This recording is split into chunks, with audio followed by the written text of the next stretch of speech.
الحمد لله رب العالمين والصلاة والسلام على سيد المرسلين أما بعد فأعوذ بالله من الشيطان الرجيم بسم الله الرحمن الرحيم ورفعنا لك ذكرك صدق الله العلي العظيم. معزز بوقار حاضرین مجلس، السلام علیکم ورحمۃ اللہ وبرکاتہ. اللہ تبارک و تعالیٰ کا کروڑ فضل و کرم اور اس کے حبیب مکرم صلی اللہ علیہ وآلہ وسلم کی نظر عنایت کے خالق کائنات میں ایسی بابرکت محفل کو آراستہ کرنے کی توفیق عطا فرمائی. تو آئیے آغاز گفتگو سے قبل نبی رحمت صلی اللہ علیہ وآلہ وسلم کی بارگاہ میں عقیدت اور محبت کے ساتھ درود و سلام پڑھ لیجیے. اللہم صلی علی سیدنا مولانا محمد وآلہ وسلم. صلی صلاۃ و سلام علیک یا رسول اللہ یا حبیب اللہ یا نبی اللہ صلی اللہ علیہ وآلہ وسلم. غم سبھی راحت و تسکین میں ڈھل جاتے ہیں. غم سبھی راحت و تسکین میں ڈھل جاتے ہیں. جب کرم ہوتا ہے حالات بدل جاتے ہیں. جب کرم ہوتا ہے حالات بدل جاتے ہیں. کوئی دیکھے تو ذرا ان کی دہائی دے کر، کوئی دیکھے تو ذرا ان کی دہائی دے کر، عشق صادق ہو تو پتھر بھی پگھل جاتے ہیں. عشق صادق ہو تو پتھر بھی پگھل جاتے ہیں. اور اس میں احمد کا وظیفہ ہے ہر ایک غم کا علاج. یہ دو شعر میں نے اسی شعر کے لیے پڑھے کہ اس میں احمد کا وظیفہ ہے ہر ایک غم کا علاج. لاکھ خطرے ہو اسی نام سے ٹل جاتے ہیں. لاکھ خطرے ہو اسی نام سے ٹل جاتے ہیں. غم سبھی راحت و تسکین میں ڈھل جاتے ہیں. آج کی یہ محفل نبی رحمت صلی اللہ علیہ وآلہ وسلم کی ولادت بسعادت کی خوشی میں ہم نے اور آپ نے منعقد کی ہے. وقت اپنے دامن میں اتنی گنجائش نہیں رکھتا کہ کسی بھی تفصیلی موضوع پر کلام کیا جائے. صرف چند اہم ترین باتیں گوش گزار کروں گا اور بہت زیادہ وقت نہیں لوں گا. اور اس توقع میں بھی مت رہیے گا کہ حضرت کو اب جوش آئے گا، اب جوش آئے گا اور اب جو ہے وہ مزہ آنے لگے گا. سیدھی سی بات ہوگی جو آپ سے میں بات کر رہا ہوں. بس یہ سمجھ لیجئے گا کہ آپ ایک کلاس روم کے اندر بیٹھے ہیں تو کوئی پڑھانے والا پڑھا رہا ہے. کیوں یہ بات میں اس لیے کر رہا ہوں کہ اب سے 2-3 سال قبل میرے ایک استاذ مراد آباد کے قریب بھوجپور میں ایک جگہ جلسے میں تشریف لائے. تو انہوں نے مجھے بھی بلا لیا کہ میں آ رہا ہوں. تو میرا خطاب تو وہاں تھا نہیں، مجھے تو صرف ویسے ہی بلا لیا کہ میرے استاد ہیں تو مجھے جانا تھا. تو وہاں جب ہم جلسے میں پہنچے تو بڑا عالی شان جلسہ تھا. زبردست ڈیکوریشن کی گئی تھی، زبردست قالینیں بچھی تھی. تو حضرت نے ایک سوال کیا کہ بھئی یہ جلسہ کب سے ہو رہا ہے؟ انہوں نے کہا کہ کم سے کم 20 سال ہو گئے. کہا کہ کتنا خرچ کرتے ہو؟ تو کہا کم سے کم 2 لاکھ تو ہم اس جلسے پر خرچ کرتے ہیں. تو انہوں نے 20 سے ملٹیپلائی کیا تو کہا کہ 40 لاکھ تو ہو گئے. تو کسی نے کہا کہ میں 20 سال سے اس جلسے سے جڑا ہوں کسی نے کہا کہ 10 سال ہو گئے، کسی نے کہا کہ 5 سال ہو گئے۔ تو حضرت نے کہا کہ چلیے 5 سال والے بھی بیٹھے ہیں، 20 سال والے بھی بیٹھے ہیں، 40 لاکھ لگا کر بیٹھے ہیں، اب ذرا ہاتھ کھڑا کیجئے اور مجھے بتائیے کہ نبی پاک علیہ السلام کی بیٹیوں کے نام کیا تھے؟ اب کئی ہزار کا مجمع، 2-3 لوگوں نے ہاتھ کھڑا کیا۔ پھر سوال کیا کہ بتائیں کہ نبی پاک علیہ السلام کے دادا کا نام کتنے لوگوں کو پتا ہے؟ پھر سوال کیا کہ بتاؤ کہ مکی زندگی کیسی تھی اور مدنی زندگی کے بارے میں ایک واقعہ بتا دو۔ سب گردن ڈال کر بیٹھ گئے۔ تو کہا کہ پھر 40 سال 20 سال سے جلسہ ہو رہا ہے، 40 سال آپ نے اس میں 40 لاکھ اس میں لگا دیے ہیں، تو کچھ حاصل ہوا؟ کہا کہ حضرت ہم تو 50,000 والا 1 لاکھ والا مقرر بلاتے ہیں، مزہ تو بہت آتا ہے، ہم بعد میں باتیں کرتے اوہ لپٹے اٹھا دی حضرت نے تو، مگر اگلے دن کچھ سوال کر لیا جائے تو اسے پتا نہیں ہوتا۔ آپ بزرگ بیٹھے ہیں، بڑی معذرت کے ساتھ دیکھیں یہ جلسے کرانا، بڑے پروگرام کرنا کمال نہیں ہے۔ میں جلسوں میں بڑا کم شرکت کرتا ہوں کیونکہ میں مسجدوں میں خطاب کرنا زیادہ پسند کرتا ہوں، اس لیے کہ جو مسجد کا ماحول ہوتا ہے وہ آپ کبھی کسی سڑک پہ وہ ماحول کریٹ ہی نہیں کر سکتے، وہ بنا ہی نہیں سکتے۔ تو میں نے اپنے حضرت سے پوچھا کہ یہ کیا کیا آپ نے، لوگوں کو شاید برا لگا ہو؟ کہا کہ اگر ہم آئینہ نہیں دکھائیں گے تو پھر کون دکھائے گا؟ ایسے ہی جو حضور کا میلاد ہے،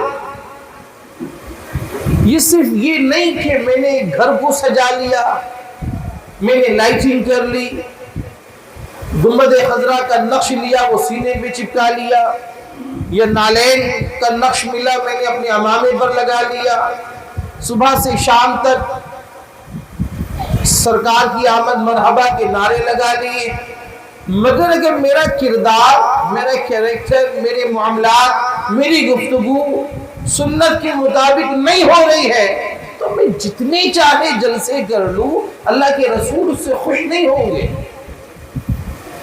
یہ تو انٹرٹینمنٹ کا طریقہ ہم نے نکال لیا ہے کہ لونڈے لپاڑے نکلے کہ جھنڈے ہاتھ میں لو، صبح سے رات تک بائکوں پہ گھومنا ہے کہ کیا کہ ہم عاشق رسول ہیں۔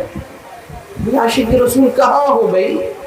نماز آپ نہیں پڑھ رہے، بڑوں کا ادب آپ نہیں کر رہے، نبی کی سیرت کا مطالعہ آپ کے پاس نہیں ہے، تو پھر یہ سب کچھ کرنا مذاق ہے، صرف اپنے آپ کو تسکین دینا ہے کہ ہم نے اتنا بڑا کام کر لیا۔ اور اہم چیز یہ ہے کہ میرا یا آپ کا تعلق نبی پاک علیہ السلام سے کیسا ہے، اس پر غور کیجیے۔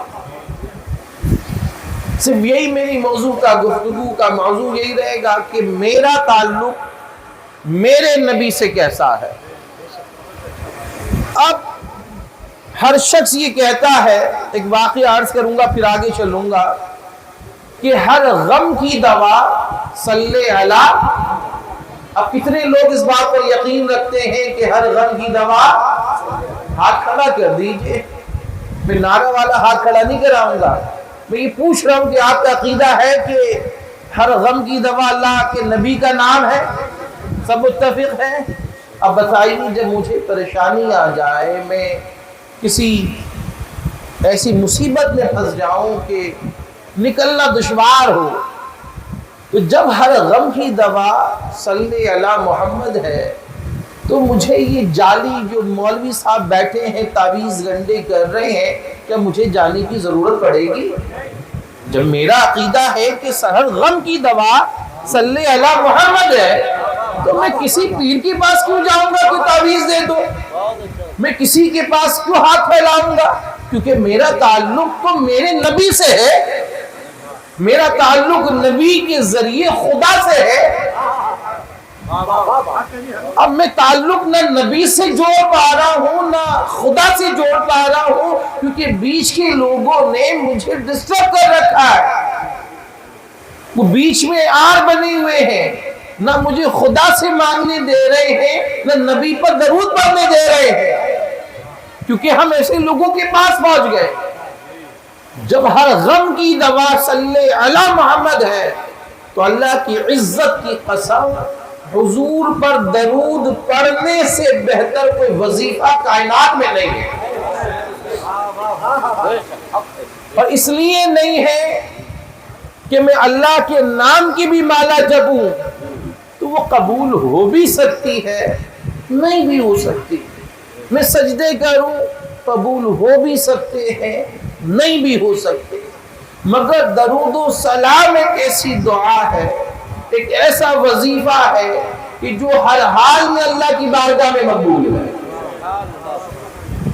اور میں عرض کروں کہ ایک شخص تھا اور اس پر قرض ہو گیا اور 3000 دینار کا اس پر قرض تھا، تو وہ پریشان تھا کہ کیا کروں کیا کروں۔ اب جس سے قرض اس نے لیا تھا اپنے دوست سے، اس نے 1 مہینے کے وعدے پر لیا تھا، مہینہ پورا ہوا وہ سر پہ کھڑا کہ بھائی میرے رقم مجھے واپس کرو۔ اس نے کہا کہ یار بھائی میرا کوئی انتظام نہیں ہو سکا۔ اس نے کہا چل ٹھیک ہے تو میرا دوست ہے، نیکسٹ منتھ پکا دے دے گا۔ کہا کہ ٹھیک ہے ایسا ہی کروں گا۔ وہ مہینہ بھی بیت گیا، وہ تیسرے مہینے آیا کہ بھائی اب تو لوٹا دو۔ کہا کہ یہ کوئی اسباب نہیں بن رہے۔ کہا کہ یہ آخری وارننگ ہے، جب نیکسٹ ٹائم میں تجھ سے ملاقات کروں گا، اگلی بار آؤں گا، بائی چانس تو نے نہیں دیے تو شہر قاضی کے پاس پہنچ جاؤں گا۔ اتفاق ایسا ہوا کہ وہ دن بھی آ گیا، انتظام اب بھی نہیں ہوا۔ اس نے مقدمہ ڈال دیا، قاضی جسٹ لائک اے جج، وہ جج کے پاس پہنچا۔ جج نے کہا کہ میں 1 مہینے کا میں تمہیں مہلت دیتا ہوں، اگر نہیں دیا تو اٹھا کے جیل میں ڈال دوں گا۔ اب یہ پریشان کہ کیا کرے، تو بیوی نے کہا ابھی تو 30 دن ہے نا، کہیں جانے کی ضرورت نہیں ہے۔ تاکہ میں تمہیں دیکھ رہی تھی کب تک پریشان رہو گے، تمہیں نہیں پتا کہ ہر غم کی دوا صلی علی محمد۔ تو کہا کہ کچھ نہیں کرنا ہے، بس نبی پر درود و سلام پڑھتے رہو، اسباب وہ پیدا کر دیں گے۔ اب وہ دن گزرتے گئے، اب انہیں کوئی کام نہیں ہے، صرف صلی اللہ علی محمد صلی علی محمد صلی اللہ علی محمد پڑھے جا رہے، درود ہی پڑھ رہے۔ 27-28 دن گزر گئے، شوہر پریشان کہ میاں بھی تو کوئی بات بنتی نظر نہیں آ رہی، 2 دن بچے ہیں۔ کہا کہ جب حضور سے لو لگا لی ہے تو حضور تو کرم ہی کرم ہے، وہ اپنے در سے خالی کسی کو نہیں لوٹاتے، تو پریشان نہ ہو، کوئی اسباب پیدا ہوں گے۔ رات میں سویا، بظاہر سویا، قسمت جاگ گئی، اللہ کے نبی خواب میں تشریف لے آئے اور کہا کہ تو پریشان ہے، 3000 دینار کی تجھے ضرورت ہے۔ کہا کہ ہاں حضور۔ کہا کہ جا جو شہر کے اندر جو امیر ہے اس امیر کے گھر جانا اور میرا سلام کہنا اور اس سے کہنا کہ میں نے کہا ہے کہ تو 3000 دینار مجھے دے دے۔ کہا کہ ٹھیک ہے۔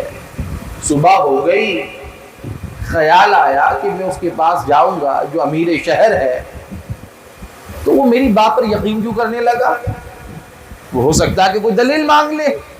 اب پورا دن اسی کشمکش میں بیت گیا، رات کو سویا، پھر اللہ کے نبی خواب میں تشریف لائے۔ کہا کہ بھئی جب کہہ دیا تھا تو گئے کیوں نہیں؟ کہا کہ حضور آپ کا حکم سر آنکھوں پر، مگر اس نے کوئی دلیل مجھ سے مانگنی ہوتی تو میں کیا دلیل دیتا؟ کیا واقعی میرے خواب میں آئے تھے؟ اب اس نقطے پر ذرا غور کیجئے گا۔ اللہ کے نبی علیہ السلام نے اسے فرمایا کہ امیر شہر سے جا کر کہنا کہ تو روزانہ اپنے تخت پر جب تک آ کر نہیں بیٹھتا جب تک مجھ پر اتنی مقدار میں درود و سلام نہ پڑھ لے، مگر فلاں دن تو کسی کام میں مصروف تھا پڑھنا بھول گیا، یہ بات اللہ اور اس کے رسول کے سوا کسی کو معلوم نہیں ہے۔ اب یہ پہنچا اگلے دن، سلام کیا، کہا کہ کیسے آنا ہوا؟ کہ اللہ کے نبی کا پیغام لایا ہوں۔ وہ خوش ہو گیا، کہا کہ بتاؤ؟ کہا کہ مجھے 3000 دینار کی ضرورت ہے، اللہ کے نبی نے سلام بھی آپ کو کہا ہے۔ کہا کہ کوئی دلیل ہے؟ تو اس نے بتایا کہ ہاں آپ اتنی بار درود پڑھتے ہیں، فلاں دن بھول گئے تھے، یہ بات اللہ اس کے رسول کے سوا کسی کو معلوم نہیں ہے، یہ آپ کو پتہ کہ آپ پڑھتے ہیں۔ اس نے کہا تو سچ کہہ رہا ہے، اس دن میں بھول گیا تھا۔ کہا کہ بیٹھ، وہ بیٹھ گیا۔ کہا کہ 3000 دینار تو یہ وہ ہے جو اللہ کے نبی نے جس کا حکم دیا۔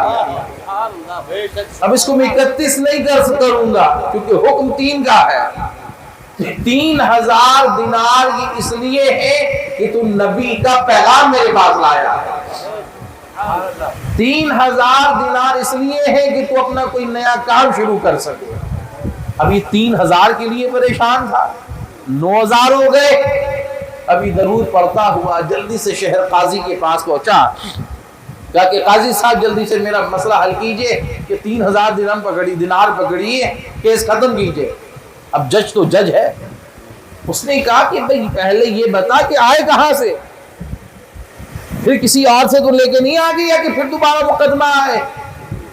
کہا کہ ایسی بات نہیں ہے قاضی صاحب، ایسے ایسے میں نے اللہ کے نبی کا ذکر کیا تھا، نبی پر درود پڑھا تھا، نبی کے حکم سے امیر شہر نے مجھے دیے ہیں۔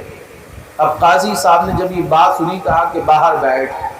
اندر گئے، اپنے کمرے سے 3000 دینار وہ لے کر آئے، کہا کہ یہ میں اپنی طرف سے ادا کرتا ہوں کیونکہ تیرے معاملے میں نبی شامل ہو گئے۔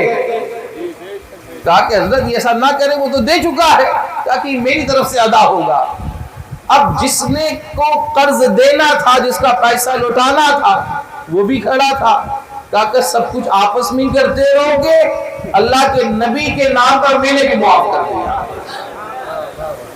اب ذرا غور کر لیجئے، حالات کیا خراب تھے کہ 3000 بھی نہیں تھے، اب کئی ہزار اس کی پاس جمع ہو گئے۔ یہ کس سے کیسے جمع ہو گئے کہ اس نے اپنا تعلق اپنے نبی سے جوڑا۔ جب میرا اور آپ کا تعلق ہمارے نبی سے اتنا مضبوط ہے، مضبوط ہونا چاہیے، کیوں نہیں ہے؟ کوئی شخص کے درود تو پڑھتا ہو، فائدہ حاصل نہیں ہو رہا، اس لیے نہیں ہو رہا کہ دل کچھ اور کہہ رہا ہے، ذہن میں کچھ اور چل رہا ہے، زبان کچھ اور کہہ رہی ہے، اس وجہ سے توجہ حاصل نہیں ہو رہی۔ اور اگر عقیدہ یہ ہو کہ نبی پر جب میں عام کسی بندے کو سلام کروں تو سلام کا جواب ملتا ہے کہ نہیں ملتا؟ ملتا ہے، مگر اگر میں نبی پر سلام کروں اور پوری زندگی میں اللہ کی عزت کی قسم حضور صرف ایک بار سلام کا جواب عطا کر دے کہ تو سلامت رہے، تجھ پر سلامتی ہو، اللہ کی عزت کی قسم دنیا اور آخرت دونوں سمجھتا ہے۔ مگر توجہ کے ساتھ نبی رحمت علیہ السلام سے تعلق کو مضبوط کرنا ہوگا، نہیں کریں گے تو یہ سب کچھ تماشے کے سوا کچھ اور نہیں ہے۔ یہ جلسے، یہ جلوس، یہ خطابت، یہ نعت کی محفلیں، یہ سب مذاق بن کے رہ گئی ہیں، اس لیے کہ یہ سب کچھ ہو رہا ہے مگر روح اس میں شامل نہیں ہے۔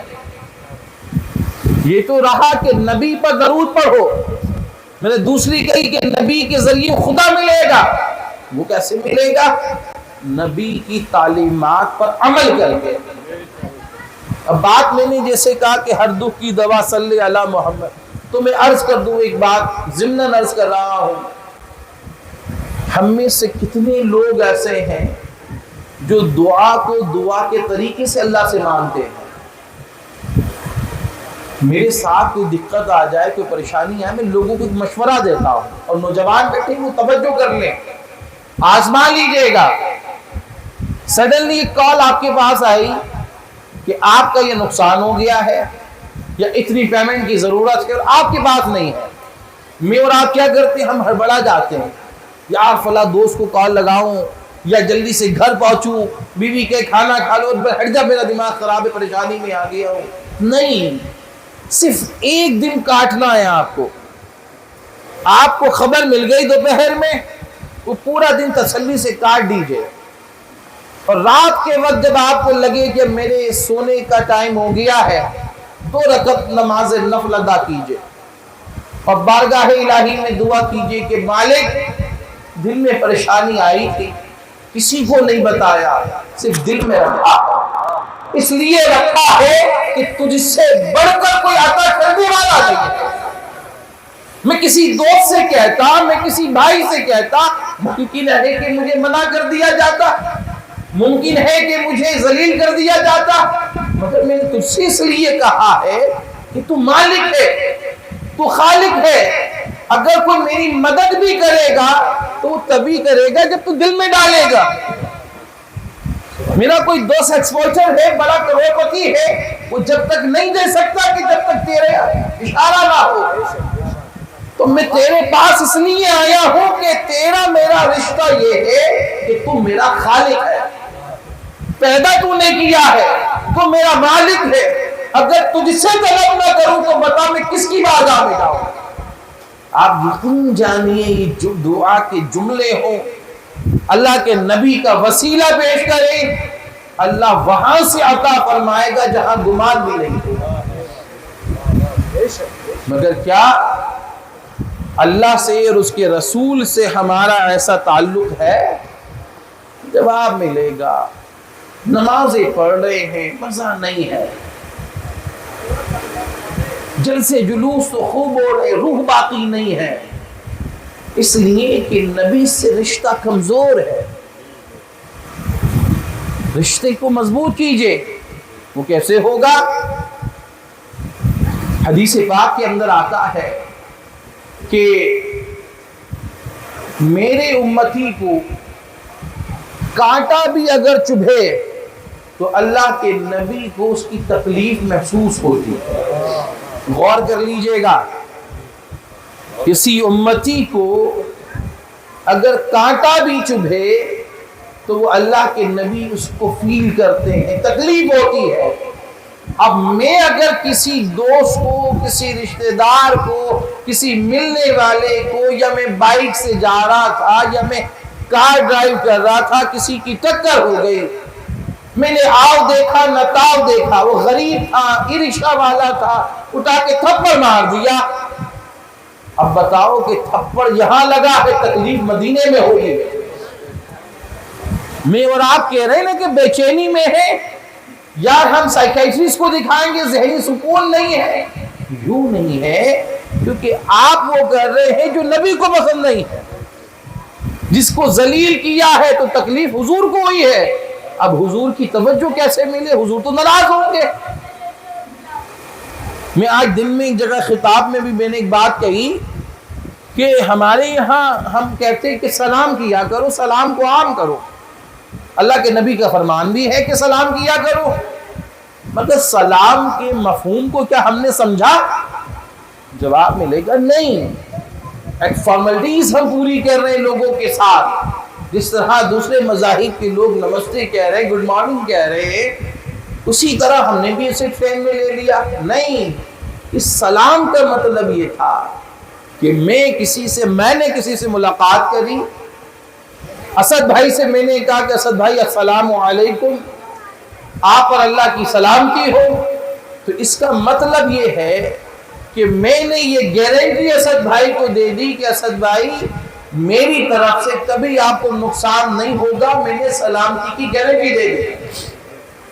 یہ دعا دے رہا ہوں نا. میں نماز پڑھنے بیٹھے ہم دونوں طرف سلام پھیرتے ہیں، دائیں بائیں جانے، تو السلام علیکم ورحمۃ اللہ ہم نے کہا، تو رائٹ میں کہا، لیفٹ میں کہا، جتنے لوگ تھے ہم نے دونوں کو اس بات کی گارنٹی دے دی کہ آپ پر سلامتی بھی ہوگی، رحمت بھی ہوگی، میری ذات سے آپ کو تکلیف نہیں ہوگی.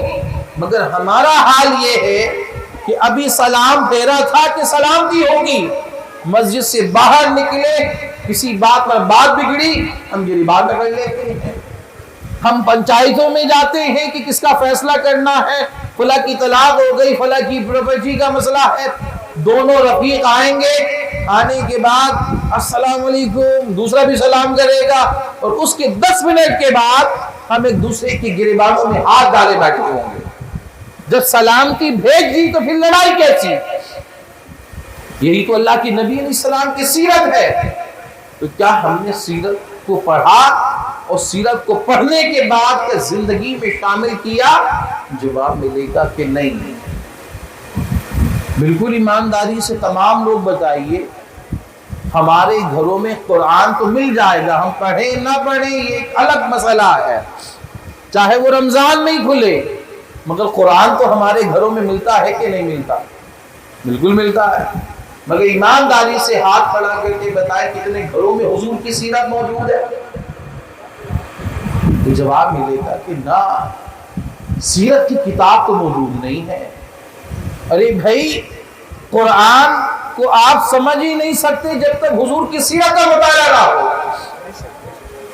اس لیے قرآن بتائے گا کہ شکر کرنا ہے، قرآن بتائے گا کہ صبر کرنا ہے، قرآن بتائے گا کہ حسن اخلاق سے لوگوں سے بات کرنی ہے، قرآن بتائے گا الگ الگ جگہوں پر، کہیں کہے گا قرآن کہ بہتر چیز ہے معاف کر دیا کرو، کہیں قرآن کہے گا کہ آنکھ کے بدلے آنکھ، کان کے بدلے کان، کہیں پر قرآن کہے گا کہ تمہاری اپنی طاقت پر ہے، جیسی طاقت ہو بدلہ لے لیا کرو۔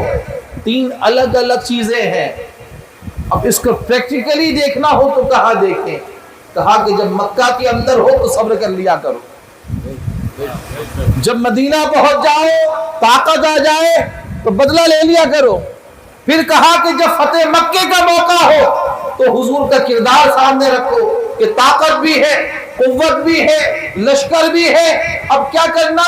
جو امان مانگے اسے امان دے دیا کرو۔ اب یہ تینوں چیزیں قرآن میں تھیں، مگر جب سیرت پڑھیں گے کہ میثاق مدینہ کیا تھا، ہجرت فرمائی تو معاملات کیا تھے، مکہ کے اندر اعلان نبوت کے بعد حضور کو کتنا ستایا گیا، یہ تو پڑھنا پڑے گا نا۔ مگر ہم بڑی معذرت کے ساتھ آس پاس کے اولیاء کاملین کے قصے تو سن رہے ہیں یوٹیوب پر، جو جس کا مرید ہے وہ اس پیر کی بس کرامتیں سننے میں لگا ہے کہ اسی کے رنگ میں رنگ گیا ہوں۔ ارے بابا، جتنی نظر و فاتحہ آپ سب کی کر رہے ہیں، ایمانداری سے بتائیں کیا اتنے اہتمام کے ساتھ نبی پر درود کی محفل سجواتے ہو گھر میں؟ جواب ملے گا کہ نہیں۔ میں تو ہر چھٹی میں خواجہ صاحب میں ہوتا ہوں، میں تو ہر 13 میں صابر پاک کی بارگاہ میں ہوتا ہوں۔ ارے بھائی، اگر آپ عاشق رسول ہیں تو دیکھنا پڑے گا کہ حضور کی تعلیمات کیا ہے۔ ماں بیمار ہے، گھر میں کھانے کو پیسے نہیں ہیں، آپ نے بس کہ بھئی میں تو دیوانہ آدمی ہوں، مجھے تو چین ہی نہیں پڑتا، ماں دوائی کے لیے پیسے مانگتی رہی، بیوی بچوں کے لیے کچھ مانگتی رہی کہ آپ نکل گئے، تو خواجہ کی بارگاہ سے بھی کچھ ملنے والا نہیں ہے۔ اور جب ان کی نظر ہوگی تو اللہ کے ولی ہیں، اللہ کے نور سے دیکھتے ہیں، تم یہاں سے پکارو گے، اللہ کو پکارنا کس کو ہے؟ اللہ کو ہے، وسیلہ ان کا ہوگا۔ یہ بھی بڑا مسئلہ ہو گیا ہے کہ اللہ سے مانگنا لوگ بھولتے جا رہے ہیں۔ کسی سے کہو کہ کام کیسا چل رہا تو کہنا تو یہ چاہیے کہ اللہ کا فضل ہے، اب وہ جس کا مرید ہے کہ یہ تو بس صابر کا کرم، یہ تو میرے وارث کی نظر، یہ تو میرے مدار کی بات ہے۔ ارے بھائی، آپ دعا کریں گے اللہ سے، وسیلہ والیہ کو رکھیے، اور اگر اللہ سے تعلق آپ کا کمزور پڑ گیا تو کس کی بارگاہ میں جاؤ گے؟ اور جن لوگوں نے یہ باتیں آپ کو سکھائی ہیں ان کی کوئی حیثیت نہیں ہے، وہ آج کے لوگ ہیں۔ جاننا ہے تو صرف گیانی شریف کے پتیلے بنا کر بات نہیں بنے گی، غوث اعظم کی سیرت کو پڑھنا پڑے گا، ان کی عبادات کیسی تھی، ان کے اللہ سے تعلق کیسا تھا، صابر پاک کی زندگی کیسی تھی۔ مگر ہمیں جو سمجھ آ رہا ہے وہ ہم کیے جا رہے ہیں۔ اور سب سے اہم بات کہ نبی پاک صلی اللہ علیہ وآلہ وسلم کی زندگی کا مطالعہ ہم کریں تو وہ چیزیں نظر آئیں گے کہ جس کو ہم تصور میں بھی نہیں لا سکتے کہ کوئی اخلاق کا اتنے بلند مقام پر کیسے ہو سکتا ہے. ہم سوچ میں پڑ جائیں گے اتنا نرم دل بھی کوئی ذات ہو سکتی ہے. ہاں ہو سکتی ہے, وہ ہمارے نبی کی ذات ہے. اخلاق کی بلندیوں پر اگر کوئی ہے تو وہ نبی کی ذات ہے. مگر ہم تو صرف اس میں خوش ہیں کہ جوش و خروش کی بات ہو اور بس مزہ آ جائے. اب کیونکہ میں سیرت کی بات کروں گا تو یار عمل تو مجھے بھی کرنا پڑے گا نا.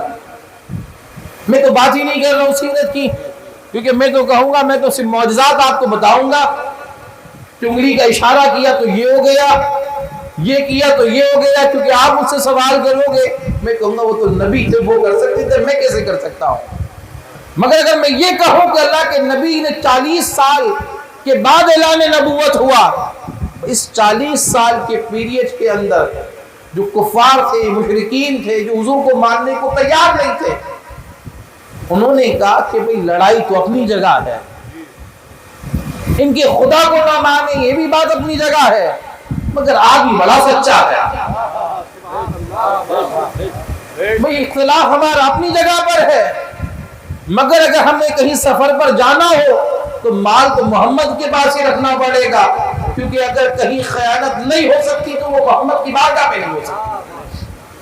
مگر اگر میں یہ بات بیان کرنے لگوں تو پھر امانت میں خیانت اگر میں نے کی تو آپ پکڑ لیں گے, میں نے جھوٹ پر بات کی اور جھوٹ بولا تو آپ مجھے پکڑ لیں گے. میں بات کروں کہ پڑوسی کے ساتھ کیسا رویہ ہو اور میرے محلے میں آ کے میرے بارے میں آپ نے سوال کیا کہ یہ تو بڑا خراب ہے, تو میں بات ہی نہیں کر رہا ہوں. اس لیے آپ کو مجھے زمین کے اندر اور آسمان کی باتیں بتائی جا رہی ہیں, لوگوں کے ساتھ میرا اٹیچمنٹ کیسا ہو, نبی کا کردار لوگوں کے ساتھ کیا تھا, اس پر ہم کلام ہی نہیں کر رہے. تو ہونا تو چاہیے نا, اسے پڑھنا بھی چاہیے.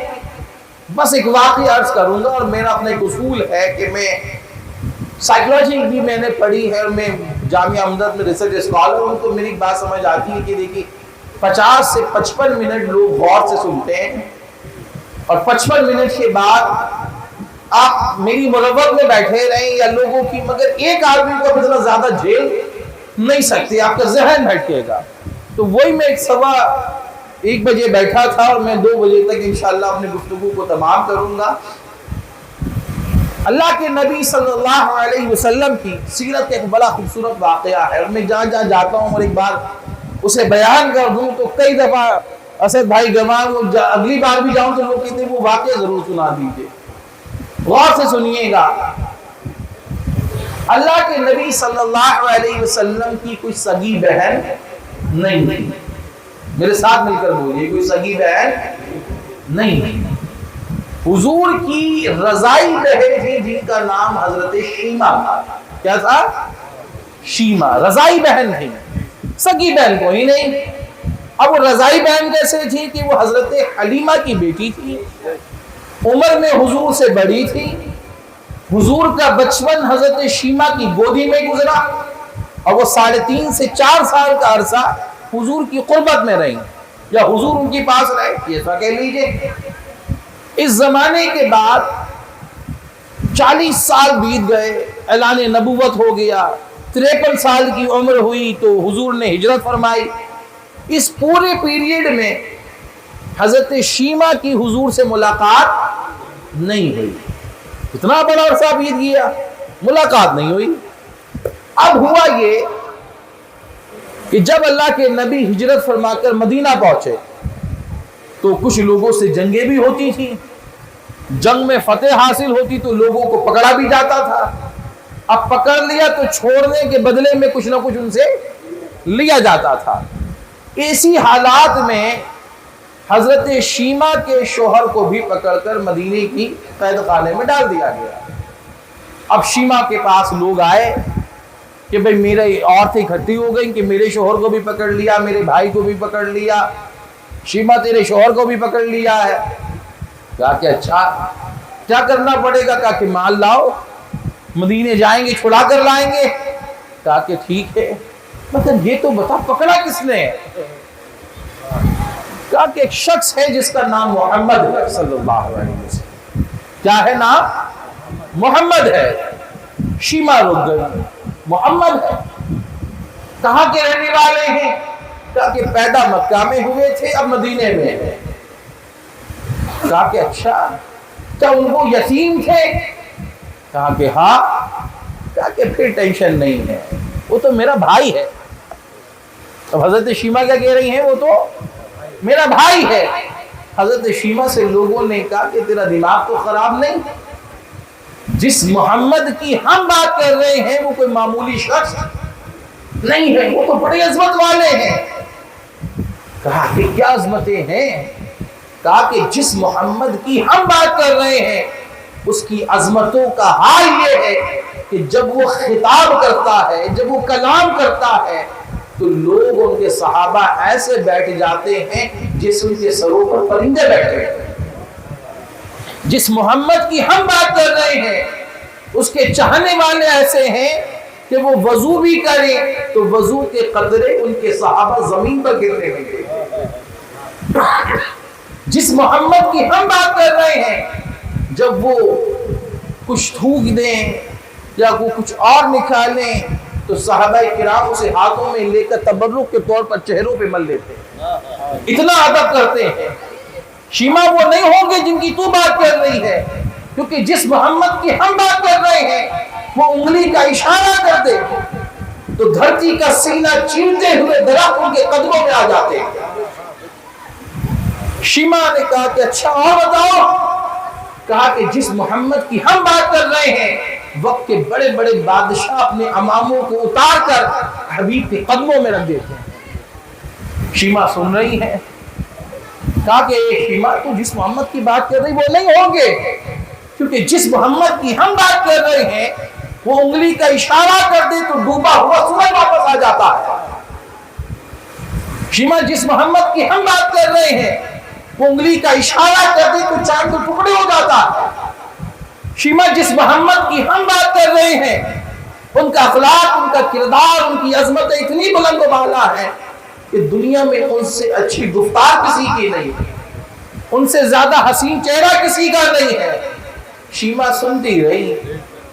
پھر کہا کہ اچھا یہ تو تم اب کی بات کر رہے ہو جب اعلان نبوت ہو چکا, اب تو جو باتیں بتا رہے ہو وہ نبی کی باتیں بتا رہے ہو. میری بات سنو, میرا بھائی جو محمد ہے اس کی بچپن کی کہانی نہ سناؤ. کہا کہ شیما مطلب؟ کہا کہ جس محمد کی میں بات کر رہی ہوں جو میرا بھائی ہے, میری والدہ جب محمد کو ہمارے گھر لے کر آئی تھی, ہمارے قبیلے میں آئے تھے, اگلی صبح ہمارے محلے میں کوہرام مچ گیا, ہمارے دروازوں پر عورتیں جمع ہو گئیں. کہا کہ کیوں؟ کہا کہ میری اماں سے کہنے لگی ہمارے پاس کھانے کو تیل نہیں ہے, تو نے رات بھر چراغ کتنے جلائے ہیں؟ تو میری ماں نے کہا تھا یہ چراغ نہیں جلائے ہیں, یہ تو محمد کے چہرے کے نور کی برکت ہے کہ پورا مکان روشن ہوتا. کہا کہ تم تو جب کی بات کر رہے ہو نا کہ جب اعلان نبوت ہو گیا. کہا کہ جس محمد کی میں بات کر رہی ہوں جب وہ بچپن میں آئے تھے تو محلے کے حکیموں طبیبوں کی دکانیں بند ہو گئی. کہا کہ کیوں؟ کہا کہ جو بیمار ہوتا وہ کٹورے میں پانی لاتا, بھائی محمد کا ہاتھ اس میں ہم ڈال دیتے, جو پی لیتا وہ صحتیاب ہو جاتا. اور حال یہ ہوا کہ جب لوگوں کے جماوڑا, لوگوں کی بھیڑ زیادہ ہونے لگی تو میرے والد نے ایک حوض بنا دیا تھا, اس میں ہم صبح تازہ پانی بھرتے, محمد کو گودی میں اٹھا کے کچھ لمحوں کے لیے کھڑا کر دیتے, دن بھر جو آتا اس کو ہم پانی دیتے رہتے, اللہ اسے صحتیاب کر دیتا. اسی لیے اعلیٰ حضرت نے کہا کہ سب سے اعلیٰ و اعلیٰ ہمارا نبی, سب سے بالا و بالا ہمارا نبی, جس کے قدموں کا دھوبر ہے آب حیات, وہ جانے مسیحا ہمارا نبی. تو کہا کہ جو ان کے قدموں کا دھوبر بھی لیتا وہ صحتیاب ہو جاتا. کہا کہ تمہیں نہ بتاؤں کہ میرا محمد کیسا تھا بچپن میں؟ کہا کہ حال یہ تھا کہ ایک رات تھی, میری والدہ نے دیکھا کہ بھائی محمد پالنے میں ہے، کبھی ہاتھ ادھر کرتے ہیں کبھی ادھر کرتے ہیں۔ اما سوچ میں پڑ گئی کہ کیا مسئلہ ہے۔ کہا کہ اچانک چاند کی طرف نگاہ گئی تو پتا چلا کہ جدھر محمد اشارہ کرتے ہیں چاند ادھر ہی کو جا رہا ہے۔ اب حضرت شیمہ یہ ساری باتیں بتا رہی ہیں۔ وہ کہا کہ میرا بھائی بڑا کریم ہے، گھبراؤ نہیں، جب میں جاؤں گی پہچان لے گا۔ کہا کہ شیمہ وہ بچپن کی بات تھی، اب ذرا ہوش کے ناخون لے۔ کہا کہ نہیں میں جانتی ہوں وہ بڑا کریم ہے۔ اب چند عورتوں کا قافلہ مدینے کی طرف روانہ ہوا۔ اب جیسے ہی مدینے کے حدود آیا تو صحابہ کرام نے روک لیا، کیونکہ ابھی نئی ہجرت ہوئی تھی، خدشہ تھا کہ مکہ کے لوگ کہیں دھوکے سے حملہ نہ کر دیں۔ ان عورتوں کو روک لیا گیا۔ شیمہ نے کہا کہ مجھے مت روکنا، اس لیے کہ جس محمد کی محبت میں تم یہاں کھڑے ہو تو میرا بھائی ہے۔ مگر اب لوگوں صحابہ کو کیا معلوم کہ حضور کی بہن کا تو کبھی تذکرہ سنا ہی نہیں، حضور کی تو کوئی بہن ہی نہیں ہے۔ اب وہ دوڑ کر کے مدینہ منورہ میں مسجد نبوی میں پہنچے۔ اللہ کے نبی علیہ السلام کے پاس اس وقت بڑے بڑے وقت کے بادشاہ لوگ آئے ہوئے تھے، ان سے مکالمہ، ان سے گفتگو چل رہی تھی۔ اب اللہ کے نبی علیہ السلام سے عرض کی گئی کہ آقا کریم چند عورتیں آئی ہیں اپنے مردوں کو چھڑانے کے لیے، اس میں کہ لیڈر ٹائپ خاتون ہے، وہ کہتی کہ وہ آپ کی بہن ہے۔ کہ نام پوچھا، کہا کہ ہاں نام شیبہ بتایا ہے۔ تاریخ نگار لکھتے ہیں کہ اللہ کے نبی نے سب سے کہا کہ بھئی اب تم سے بعد میں بات ہوگی، ایک عرصے کے بعد میری بہن شیبہ آ رہی ہے۔ کہا کہ کوئی گستاخی نہ کر دینا، بڑے ادب اور احترام سے لے کر آنا۔ اب مسجد نبوی میں موجود تھے، اللہ کے نبی نے اپنے دست نبوت سے مسجد نبوی کی دوبارہ صفائی کی۔ صحابہ نے کیا کہ صاف تو تھی؟ کہا کہ نہیں میری بہن شیمہ آ رہی ہے، اس کی سہیلیاں بھی آ رہی ہیں، وہ اگر کچھ ہوگا تو اچھا نہیں لگے گا۔ اب حکم دیا کہ جو چادریں ہو بچھا دی گئی، چادروں کو بچھا دیا گیا۔ اب حضرت شیمہ اور چند سہیلیاں آئیں، ساری سہیلیوں کو چادروں پر بٹھایا۔ شیمہ رہ گئی ہیں، اب کوئی چادر باقی نہیں رہی۔ اللہ کے نبی نے اپنی کملی کو اتارا، اسے زمین پر بچھا دیا، کہا کہ شیمہ اس پر بیٹھ۔ اب حضرت شیمہ کہاں بیٹھے؟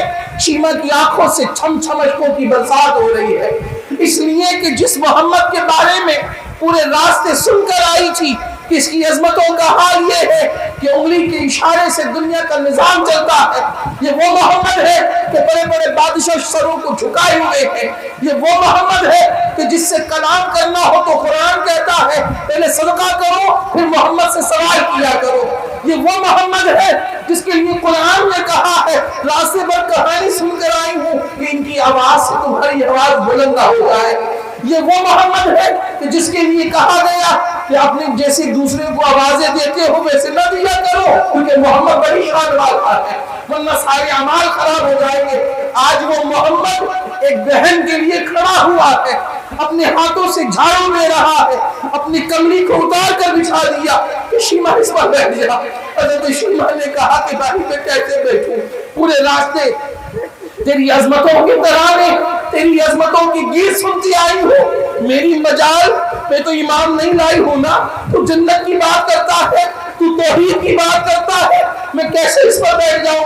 حضرت شیمہ کی یہ بات سنی، نبی پاک علیہ السلام کی آنکھیں بھی اشکبار ہیں۔ حضرت شیمہ نے کہا کہ بھائی تو اتنی محبت دکھا رہا ہے، میری یاد نہیں آئی؟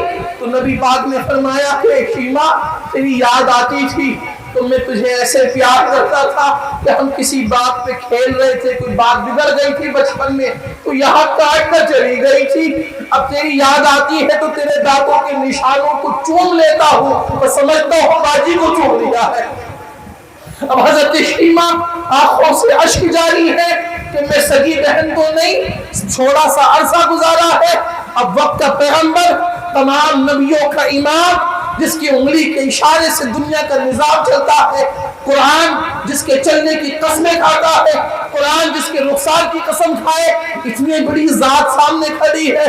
حضرت شیما نے کہا کہ بھائی میں نے کائنات کے اندر بڑے بڑے لوگوں کے تذکرے کو سنے ہیں، میں نے بڑے بڑے بھائیوں کی کہانیاں سنی ہے، میں نے باپ کی بڑی بڑی شفقتوں کی کہانی سنی ہے، مگر محمد میں نے تجھ جیسا محبت کرنے والا نہیں دیکھا، تجھ جیسا کرم کرنے والا نہیں دیکھا۔ اب میں تجھے محمد کو بہت کہہ لیا ہے، اب تجھے محمد رسول اللہ کہنے کا جی چاہ رہا ہے، کیونکہ ابھی ایمان تو نہیں لائی تھی۔ جب سنا حضور نے نہ تبلیغ کی نہ کہا کہ ایمان لاؤ، حضور کا اخلاق، حضور کا کردار دیکھا کہ بھائی محمد تو بہت کہہ لیا ہے، اب محمد رسول اللہ کہنے کا جی چاہتا ہے۔ کہا کہ شیما بتا کیسے آنا ہوا؟ کہا کہ میرے شوہر کو قیدی بنا لیا گیا ہے، مجھے خبر ملی کہ وہ آپ کے پاس ہے تو میں نے کہا چھوڑا لاؤں گی۔ اب حضور کا جواب سنیے، صحابہ فرماتے ہیں کہ نبی پاک علیہ السلام جب کسی قیدی کو چھوڑنا ہوتا تو مشورہ کرتے، اس دن مشورہ نہیں کیا۔ کہا کہ شیما میں چھوڑ دیتا ہوں، تو نے آنے کا تکلف کیوں کیا، کیوں تکلیف اٹھائی؟ کسی سے کہلوا دیتی، ایسے ہی آزاد کر دیتا کیونکہ تو میری بہن ہے۔ یہ بات ہو چکی، اللہ کے نبی نے فرمایا کہ شیما تو اشارہ کر، تیرے لیے مکان یہیں بنوا دوں گا، تو میرے پاس رہنا۔ حضرت شیما نے کہا کہ جس کا اتنا خوبصورت بھائی ہو، اتنا کرم کرنے والا بھائی ہو، اتنی محبت کرنے شفقت کرنے والا بھائی ہو، وہ کیسی بہن ہوگی جو چھوڑ کر جانا چاہے؟ مگر میں جانا چاہتی ہوں اس لیے کہ میں نے تو کفر کے اندھیروں سے نکل کر میں ایمان کے اجالوں میں آ گئی ہوں۔ جب گھر سے چلی تھی تو قبیلے کے لوگوں نے کہا تھا کہ محمد نہیں پہچانے گا، میں انہیں بتاؤں گی کہ دیکھو میرے محمد کی شان کیا ہے، میں بتاؤں گی کہ دنیا میں بھائی ایسے بھی ہوتے ہیں، میں بتاؤں گی کہ محبت کرنے والے، محبت کا پاس رکھنے والے ایسے ہوتے ہیں۔ نبی پاک نے حکم دیا کہ اونٹنی تیار کی جائے، اپنی ازواج مطہرات کو حکم دیا کہ جو تمہیں پسند ہو اپنی مرضی سے دینا چاہو۔ اب بہن شیما آئی ہے تو گھر سے خالی ہاتھ تو نہیں جائے گی، وہ تحفے کو باندھ دیا جائے۔ اب تحفے لا دیے گئے، اللہ کے نبی نے اونٹنی کو تیار کیا۔ اب حضرت شیما جانے لگی تو اللہ کے نبی نے کہا اونٹنی پر سوار ہو جا۔ اونٹنی اونچی تھی، حضرت شیما سے چڑھا نہیں گیا، اللہ کے نبی گھٹنوں کے بل زمین میں بیٹھ گئے۔ کہا کہ شیما تو کاندھے پر قدم رکھ کے سوار ہو جا۔ حضرت شیما نے کہا کہ بھائی یہ بھائی بہن کا معاملہ الگ ہے، اب میں تیری امتی ہوں، اب میں نے کلمہ پڑھ لیا ہے، میری مجال کہ نبی کے کاندھوں پہ قدم رکھوں۔ اللہ کے نبی نے کیا جواب فرمایا کہ اب تک تو بھائی تجھ سے کہہ رہا تھا، اب تجھے نبی حکم دے رہا ہے کہ بیٹھ جا۔ اب حضرت شیما مجبوراً اس اونٹنی پر سوار ہوئی۔ اللہ کے نبی کو اونٹ کی نکھیل پکڑے ہوئے آگے آگے چل رہے ہیں۔ مسجد نبوی سے لے کر مسجد قباء کا راستہ 3 میل ہے۔ اب حضرت شیما نے کہا کہ بھائی اے اللہ کے رسول اب بہت ہو گیا، مجھ سے یہ تکلیف نہیں دیکھی جاتی کہ میں اونٹنی پر سوار ہوں، آپ پیدل چلتے رہیں۔ اللہ کے نبی علیہ السلام نے کہا کہ اچھا چل تجھے اجازت دیتا ہوں۔ تاریخ نگار لکھتے ہیں کہ شیما جب اپنے قبیلے میں پہنچی تو اونٹنی سے اترنے سے پہلے 70 خاندان دار اسلام میں داخل ہو گئے۔ میں اور آپ عشق رسول کا دم بھرتے ہیں، میں اور آپ غلامی مصطفیٰ کا دم بھرتے ہیں کہ ہم حضور کا دامن نہیں چھوڑیں گے۔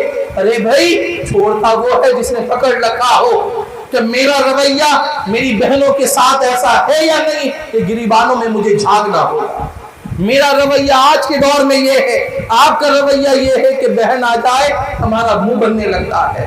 اگر ہم زیادہ کچھ کرتے ہیں بیوی کو نکال کے 1500 دیے کہ بھائی سے کھانا کھلا اور روانہ کر دینا، عید تہوار آ گیا وقت مل گیا تو چلے گئے، مگر کیا نبی کی سنت کو سمجھ کر کہ نبی نے جو عمل کیا ہے، تب بہن گھر پہ آئے تو اسے باہر تک چھوڑنے جاتے ہیں؟ جب بہن آئے تو کیا گھر میں چادریں نہیں بچھاتے ہیں؟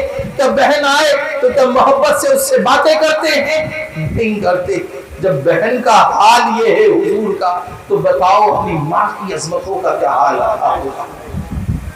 اور آج حال یہ ہے کہ گھر میں 4 بھائی ہیں تو لڑائیاں ہو رہی ہیں کہ ایکس رے تو پچھلے ہفتے میں نے کرا دیا تھا، فلاں دن دوائی میں نے لا دی تھی، کہ سارا ٹھیکہ میں نے لے رکھا ہے۔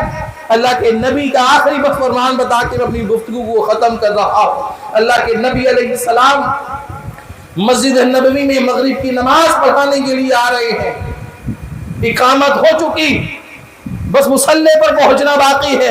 اچانک رکے، آسمان کی طرف دیکھا، آنکھوں سے چھم چھم اشکوں کی برسات ہونے لگی۔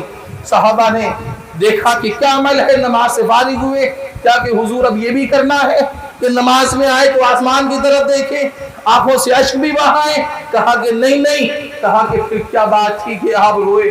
کہا کہ بات یہ تھی کہ میں مکے میں تھا، لوگوں نے بڑی اذیتیں دی، میں راہوں سے نکلا، کانٹے بچھا دیے گئے، طائف میں گیا، پتھروں کی بارش کی گئی، میں نماز پڑھ رہا ہوتا، اونٹ کی اوٹنی میری پیٹھ پر رکھ دی جاتی، مگر وہ دن بیت چکے ہیں۔ اب حال یہ ہے کہ میں جدھر سے گزروں لوگ اپنی نگاہوں کو ادب سے جھکا لیتے ہیں، میں آؤں تو تم میرے استقبال کے لیے اقامت کہہ چکے ہو، نماز کے لیے میرے انتظار میں ہو کہ ہمارا امام آ رہا ہے۔ تو کہا کہ حضور یہ بات تو صحیح ہے، مگر رونے کی وجہ کیا تھی؟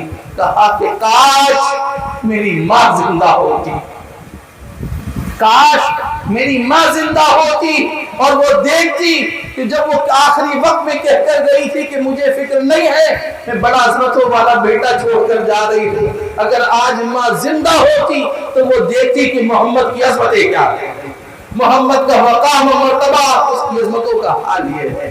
کائنات کے اندر آپ جتنے بڑے پیر کے پاس چلے جائیں، جتنے بڑے مفتی کے پاس چلے جائیں کہ حضرت دعا کر دیں، میں بڑی ایمانداری سے گفتگو کرتا ہوں، اسی لیے بہت کم بلایا جاتا ہوں، اگر سیدھی بات یہ ہے کہ میں دعا دوں، کوئی پیر صاحب دیں، امام صاحب دیں، ہماری دعا اس لیول کی ہوگی جتنے مسافے کے درمیان آپ کے دم ہوگا۔ ہماری نظر تمہارے دلوں پر نہیں ہے، دلوں پر لگی ہوئی جیب پر ہے۔ تو جو دعا دے گا وہ کسی نہ کسی مقصد کے تحت دے گا۔ امام صاحب بھی مسجد میں آپ کا نام لے لے کر دعائیں کریں گے کہ انہوں نے 5000 دیے ہیں، مگر کائنات میں صرف ایک ذات ہے جو بنا لاس کے دعا کرتی ہے، اسے کوئی لالچ ہی نہیں ہے۔ بیٹا شرابی بھی ہو، کبابی بھی ہو، تو مائیں ہاتھ پھیلا پھیلا کے دعا دیتی ہے۔ میں آخری بات، نوجوان بیٹھے ہو، تم وظیفے پوچھتے ہو کہ انٹرویو میں جانا ہے، فلاں کلائنٹ سے ملنا ہے، کوئی چیز بتا دے پڑھنے کی، کچھ نہیں کرنا۔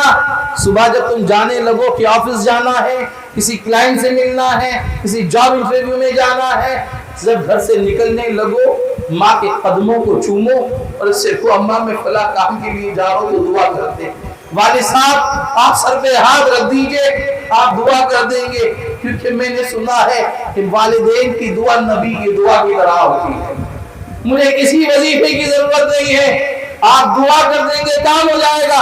اللہ کی عزت کے قسم والدین نے دل سے دعا دے دی تو دنیا کی کوئی طاقت آپ کو نقصان نہیں پہنچا سکتی۔ یہ عظمتوں کے تاج سمٹ کر قدموں میں پڑے ہوں گے، مگر ضرورت ہے کہ ہمارا تعلق ہمارے نبی سے مضبوط ہو، اور اگر یہ نہیں ہے تو ہم جلسے کر لیں، جلوس کر لیں، نمازیں پڑھتے پڑھتے اپنے ماتھے کا لے کر لیں، مگر اگر میرے طرز عمل سے، میری گفتگو سے، میرے کلام سے آپ کو تکلیف پہنچ رہی ہے، کچھ ہو سکتا ہو ایمان والا نہیں ہو سکتا، پڑوسی ناراض ہے اس کو میں پریشان کر رہا ہوں جان بوجھ کر، میں کچھ ہو سکتا ہوں ایمان والا نہیں ہو سکتا۔ ان چیزوں کو ذہن میں رکھیے، والدین کی حقوق ادا کیجیے، نمازوں کی پابندی کیجیے، اور بالخصوص حضور کی سیرت کا مطالعہ کیجیے۔ اللہ کریم مجھ پر اور آپ پر اپنا خصوصی فضل فرمائے، آج کی محفل کو اپنی بارگاہ میں شرف قبولیت عطا فرمائے۔ کلمہ شہادت پڑھ لیجیے، اشہد ان لا الہ الا اللہ و اشہد ان محمدا عبدہ و رسولہ۔ السلام علیکم ورحمۃ اللہ وبرکاتہ۔